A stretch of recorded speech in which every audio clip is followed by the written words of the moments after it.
Yo, Still Bills, what's the deal, man? I just got off the motherfucking clockage, man. I'm heading to the Casa.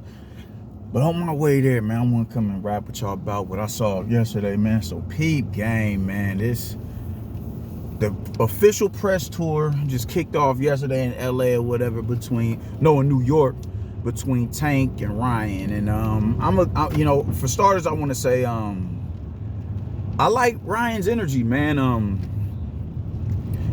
Like, Ryan is all right, bro. Like, I was listening to an interview with Greg Hackett, man, and he said, shout out to him. I think he's dope.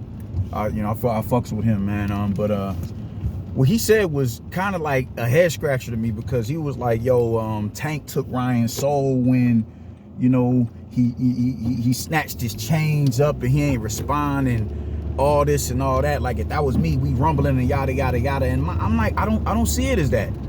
I definitely don't see it as that. And why don't I see it as that? Firstly, we know what Ryan is and we know what Ryan isn't. We know that he's not no hood nigga or no hood dude. I got to stop calling non-black people niggas, but he's not no hood. That's just not the cloth that he's cut from. You dig? You always gonna have that one. It's all right. There's certain individuals who are just so quirky and out of place and out of pocket that they can go in certain radioactive and chaotic environments where it's just a breeding ground for gang violence and shooting and dope dealing and shit and legs being hit, and they won't get fucked with. They can bypass all that shit by staying true to themselves and ingratiating themselves with the people who's out there doing all that wilding, and just be like, yo, man, he cool, man. Man, he cool, man. We ain't tripping on him. We ain't tripping on him. Now, Ryan ain't no quirky dude or nothing like that, man. But that being quirky was just an extreme example of what it is that I'm alluding to. Ryan is a dude who's like, he's a pretty boy. You dig? He about his fees or whatever, and that shit didn't bother him. In his mind, we're gonna fight, dog. So I'm not about to trick that off by punching you in your face right here, and then we brawl out right here, and we can't. Now we facing lawsuits and everything because of this scuffle we had right here, and we can't run that shit in the ring. He's thinking 10 steps ahead, and I'm not mad at that. Even with the social media, like, man, I'm not that. Like, that shit don't bother me, bro. You touching my chain and all that, like, no, bro. Like, I'm not worried about none of that. We'll see what's up April 22nd. Let's get this shit on. Let's jump this off, man. And I'm seeing a lot of people say goofy shit like Ryan ain't ready for the big lights, and I'm like, how? He's the one who's pursued this fight harder than anybody. He's pushed for it. He does. I'm looking at a dude who's overly confident, and not overly confident in the manner that, he's underestimating Tank. Nah, he's not underestimating Tank at all. He's just feeling like, I know I can beat this dude. And another thing that he said that kind of I had to salute was, I'm knocking him out in 2 rounds. I think he knew that was Tank has never even been dropped. So the likelihood of you getting him out there in 2 rounds, slim to none. But what he said to counter that, man, listen, I'm gonna be prepared for 12 rounds, bro. Like, he knew he couldn't just come out and say, man, I was just bullshit. I ain't finna knock this dude out. Nah, because you still want to hold that mental edge over somebody. Like, I'm knocking you the fuck out in 2 rounds, nigga. The fuck is you talking about? But he's like, man, I ain't doing that in no 2 rounds. Like, it was just one of them situations where he was like, nah, whatever the fuck ever. I'll be prepared for 12. I gotta make a prediction, but I'll be prepared for 12. So I'm looking at like Tank's body language and shit like that, and none of these dudes look shook, by the way. But I think Tank is a dude. I think Tank is trying to play some sort of mental, warfare with him or whatever, and I just don't see it working, because you trying to get up here and Devo him on some nigga shit, and he's immune to that because that's just not in his character. That's not in his character. Some people you can, it don't take much to trigger a reaction out of them. People who are usually, who are spawned in chaotic environments. Had you touched some, rope somebody's chain up like that, or while it was still around their neck, that would have been a problem. But Ryan is like, man, this street shit has no effect on me, because I don't owe the streets an explanation, bro. Like, I don't owe loyalty to the streets, because I'm not cut from that cloth. So the military mind games from a street dynamic is not gonna work on me. That shit's gonna roll right off my shoulders. Like, I don't gotta impress the streets, my nigga. You do. That's why you on this extra shit. Let's get in the ring and run that. So it's not gonna work, bro. Like, it's not gonna work. The showing up late to the press conference and all that, like an hour and change late. Like, come on, homie. Like, really? I don't know what that was about. I honestly don't. But I don't know. I don't even know how to read that shit. I do think it's unprofessional. Because it's not just Ryan that you're gonna keep waiting, man. It's, you know, media people there. They got lives outside of there as well. This is their job, or even it's just their passion. They may have been waiting there, they possibly not getting compensated. Possibly not getting compensated. They, you know, they're there. And maybe them being there and getting an exclusive picture, you know, that'll be remembered throughout the annals of time, or getting an exclusive interview that can further their career, or put them on track for them to jumpstart their career. But they still may have other obligations. I gotta go pick up my son. I gotta go pick up my daughter. I gotta go pick up somebody. You know what I'm saying? I gotta be in class my goddamn self by a certain set time. And for you to come in fashionably late like that is kind of, that shit is whack, dog. Like, come on, man. Like what are we doing? I can't fuck with that at all. Like, I don't know if that was him trying to, man, that'll make that, you know, like, well, remember, y'all, I don't know if y'all battle rap fans, but when Cassidy battled Arsenal, tell that pussy wait. I don't know if he was on that type time, but it, you know, I don't know. But he did have a dude waiting for, you know, an hour and change, and that shit just, that ain't cool.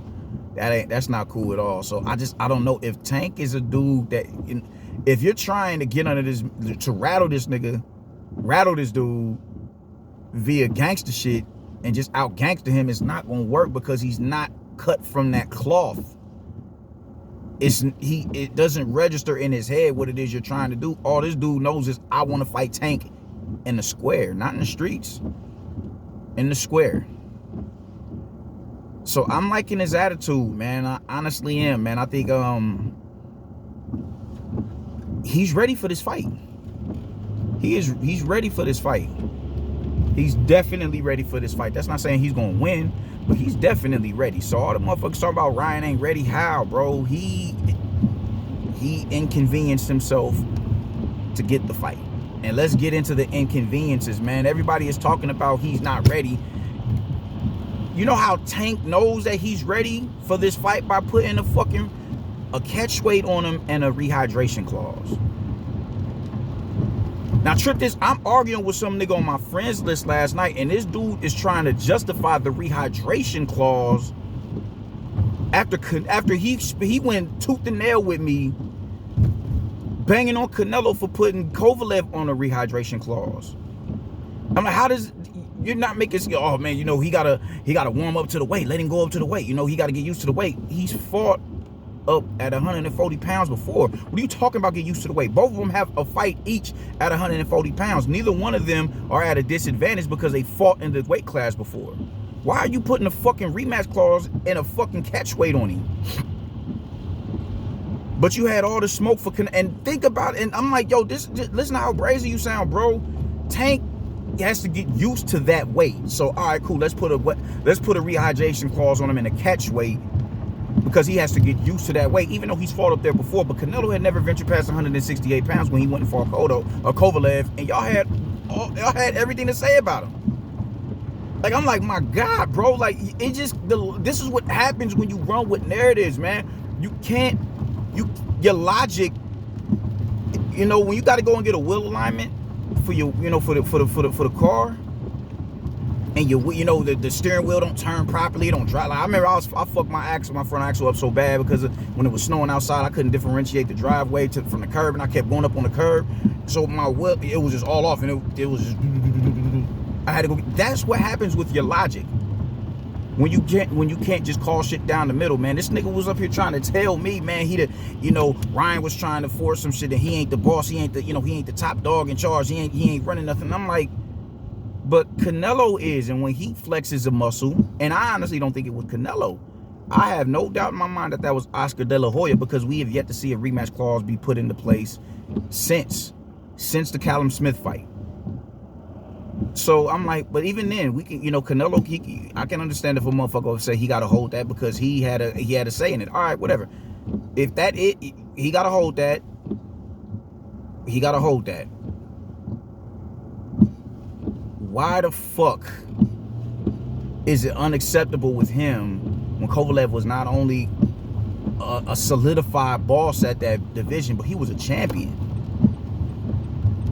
Why is it fucked up for him to do that, but it's acceptable and welcomed with open arms for Tank to do it with Ryan? Now, mind you, Ryan is a dude that everybody, as I said before, everybody swears, yo, Tank is just gonna go in here and just outline this dude in chalk. He's gonna do this dude. That Ryan is not ready to deal with nobody like Tank.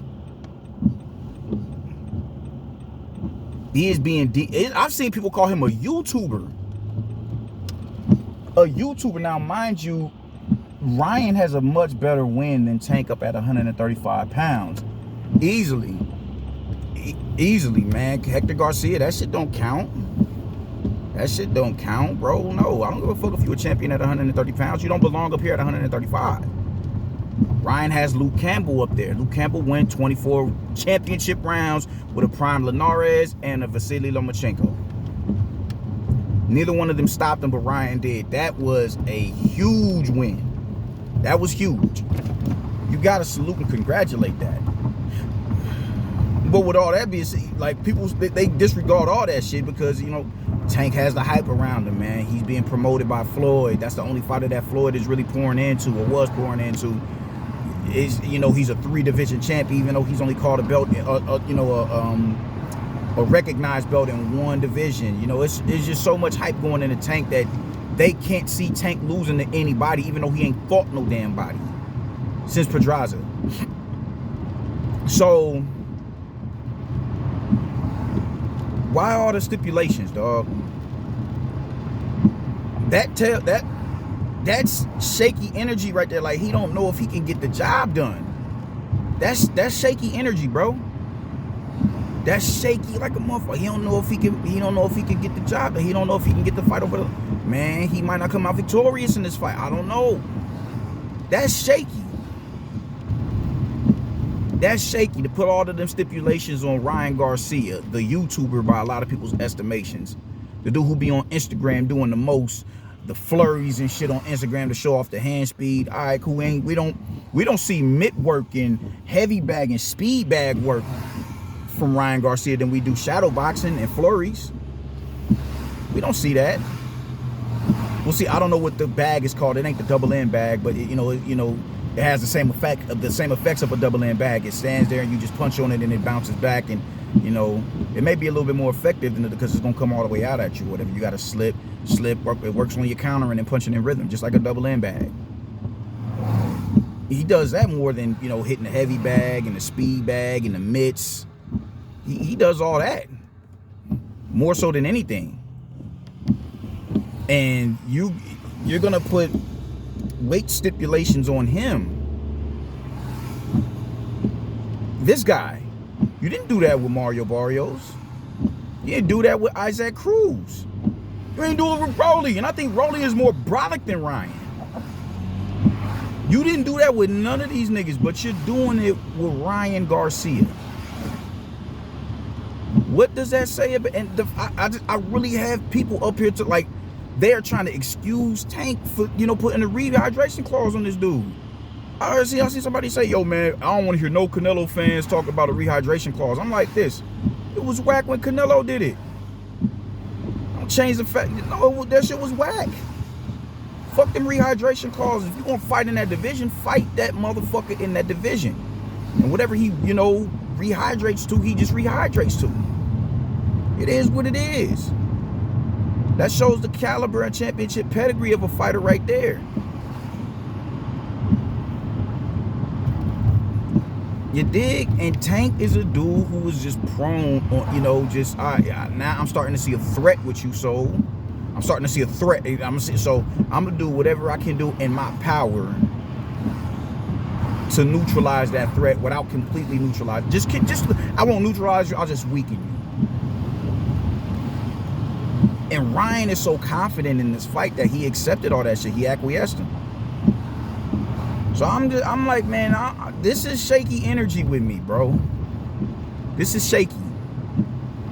I'm not too fond of it. Definitely not too fond of it.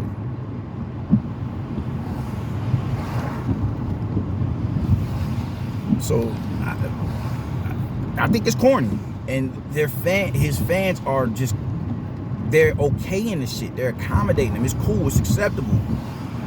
Rehydration clause. Oh well, it is what it is. Tank is the ace, and Tank is the A side, and he can get away with this game goofy shit. He's not getting nobody no career defining career high paydays, like to the point where it's like, this dude got me $10 million. Canelo does that. Joshua does that.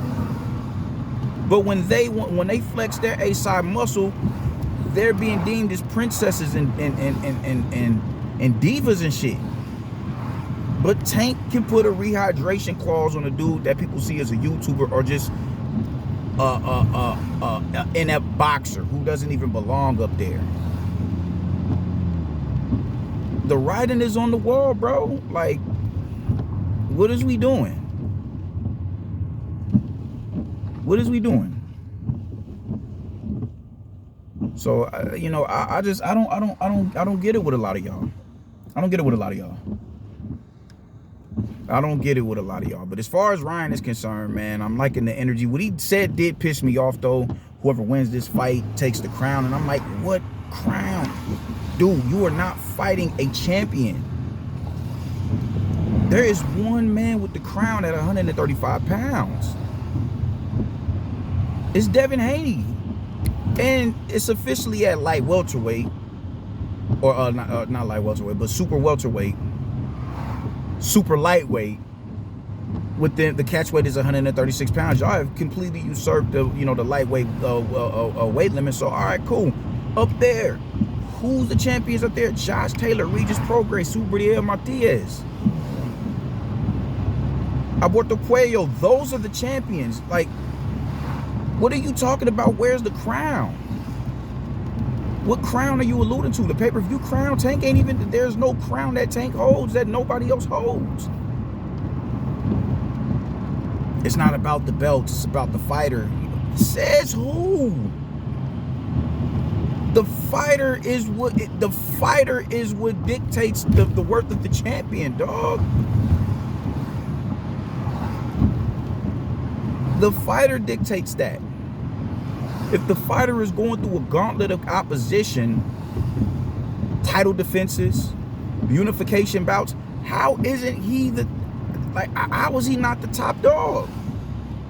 How does his contributions to the sport not matter? Like, I've been arguing with people like, I was getting, not getting into it, but just having a back and forth with someone on my friends list, and, oh man, so what happens if Tank go in here and beat Ryan? Nothing. It's a good win. But this shit don't mean nothing. It doesn't prove that he's the best in the division, because neither one of them are proving that. And we just, it really just annoys me, man, how illogical people can be when it comes to this shit, bro. It's like, I'm looking at the sign in front of me and it says "Get Real," and that's the perfect explanation to to this fight. It's a good fight. It's a big fight. Nobody is going to deny that. I'm not overjoyed about it. I'm honestly not. There's a lot more other fights that I'm interested in. I'm more interested in Joshua Franklin, Dillian White, and Otto Wallin. I'm more interested in fucking Tony Harrison and Tim Tszyu this weekend. Tony Yoka and Carlos Takam. I'm more interested in that. I'm much more invested in those fights, because this fight just seems like something to appease the social media crowd. It seems like a fight to appease Instagram and Twitter. That's what this fight seems like, bro. Like, I'm cool on it. I'll more than likely watch it if somebody order it. Yeah, I'll slide and watch it, but it's nothing that I'm about to be like, oh man, like, Unless something wild happens during like the weigh-ins or whatever, or the press of the day, and I'm like, yo, nigga, I have to watch this fight. Unless something like that happens, I'm not really invested in this fight like that. I'm not. Teofimo Lopez and Josh Taylor, I'm more interested in that fight than I am this fight. Bud and Alexis Rocha, I'm more interested in that fight than this fight. There's other fights happening that have my attention where I'm like, I can't wait to see this shit. I'm more interested in John Ryder and Canelo Alvarez, just so Canelo can go in here, crash this man in dramatic fashion, and continue his career. What these motherfuckers talking about, he's on a downslide. I'm more interested in that. Much more interested in that. Caleb Plant and David Benavidez, I'm more interested in that because I want to see how David Benavidez looks against Caleb Plant. And if he can dispatch of this dude in far more drastic fashion than Canelo did, I'm more interested in that. But Ryan Garcia versus Tank Davis is definitely a bigger fight. At that point, that usurps my opinion. That's my opinion that I'm not as interested in this fight as I am other fights. That's my opinion. It's not a fact that this fight isn't bigger than those other fights, because they are. Far more interested in Devin Haney versus Vasily Lomachenko. Far more interested in Stephen Fulton versus Monster Inoue. Far more interested in them fights. Far more. Way more. But Ryan versus Tank is the bigger fight. You just gotta be real about it, man. But yeah, I'm gonna watch it though. If somebody orders it, I'll watch it. But these two, and just feeling like they are above the sport. Like if they beat one another, that automatically makes them first ballot Hall of Famers, and that's not the case. It would be a bigger win for Ryan if he goes in there and he beats Tank because of the hype surrounding Tank and all the, just the mystery surrounding him. Like, how do you solve this puzzle right here? Like, nobody is beating this dude. It'd be a bigger win for Tank than it is for Ryan, because Tank is a former, he's a former world champion. Ryan hasn't done much. He's a contender, and he was hell bent on not activating his mandatory status when it came to Devin Haney. So it's a good fight. It's a big fight, but it's not one that I'm overly interested in. I don't care so much about it, because it doesn't have that championship aesthetic to it. If these two were fighting, it was like, after this, I want a champion, by all means, all right, yeah, that's what I'm talking. Even, Ryan talking about, I'll fight the robot and Lomachenko. At what part? When has Lomachenko ever looked like a robot? Ryan is far more robotic than somebody like Vasily Lomachenko. And what do you think Ryan is going to do with somebody like Vasily Lomachenko if they was a fight? That's neither here nor there, though. We'll cross that bridge if we ever come to it, which I doubt we will. But it's a good fight nonetheless. I want to end by saying that it's a good fight. I might be a little more excited about it as the fight nears, but in the now, I'm just not that overjoyed about it. And I don't like how he keeps talking, just being so dismissive of becoming a champion. There's no athlete in sports history that didn't aspire to hoist the crown on their head. Go watch these NBA players when they make one NBA final, their first NBA finals. I was right there. It was mine for the taking. And they mentally break down when they lose. Look at what happened with Joel Embiid when Kawhi got him up out of there in Toronto with that God tier 3-pointer from the wing. That man went in the back and cried in his lady's arms. Kevin Durant, when he got booted from the fight against LeBron, he went and cried in his mom's arms. Look at these NFL players, when they get to the Super Bowl, they are. Was it Odell? I'm looking at Odell and I'm watching him ball out, like he is balling before the game even starts, while they're singing the national anthem, because that is the pinnacle of your career. That is the pinnacle of what it is that you're doing. NBA and Super Bowls, you may only play one Super Bowl in your life. You may only get to one Super Bowl. So when you get there, you want to be able to make that shit count. You want to be able to make that count. So don't try to tell me that belts don't matter. Remember what Floyd said, currency over legacy. And then soon after that, he cried when he got inducted into the Hall of Fame. Because there are certain accolades that money can't buy. Nobody is going to remember your bank account when you pass. They're going to remember your contributions to whatever it is that you did. And Ryan and them are playing themselves. And that's why I'm like, I just can't rock with these dudes. But nonetheless, it's a good fight. Not one that I'm overjoyed to watch, but it's a good fight. So all in all, I like what I'm seeing from Ryan Garcia. I think the kid is he's confident, and I think Tank, I know for a fact Tank is confident because he's been in there. He has championship experience. So I know he has. Like he said, he talking out his ass. He talked his way into an ass whooping. That's what he's about to get. He's confident as well. Like, Ryan ain't gonna beat me. Cool. But I do like the confidence of Ryan Garcia. He was articulate in his speech. He didn't stammer over his words. He didn't let the moment get too big for him where you could say, yo, man, he shook. He don't want no drama. Look at him stuttering and all that. That's usually a sign of you getting under somebody's skin. And that isn't, if you're getting under my skin in the now, that isn't an indication that that you're automatically gonna win the fight. That's not how that always works. You dig? Sometimes I'll just, I'm just not that gifted vocally. I can't get it there and speak my speech as elegantly as other motherfuckers. But you'll see what these hands is about when we get in the ring. So that's just how I'm feeling about it, man. We'll see what happens as the fight nears its fight date. I'll definitely be keeping up with the weigh-ins and all that, and possibly I'll catch, catch a little bit of Ryan and Tank fever. I'm gonna get like amped to watch the fight. But in the now, I'm cool. Like, it's a good fight, but none that I'm overjoyed about, man. So that's pretty much all I gotta say about it, man. I'm about to go get me some chicken, and yeah, deuces.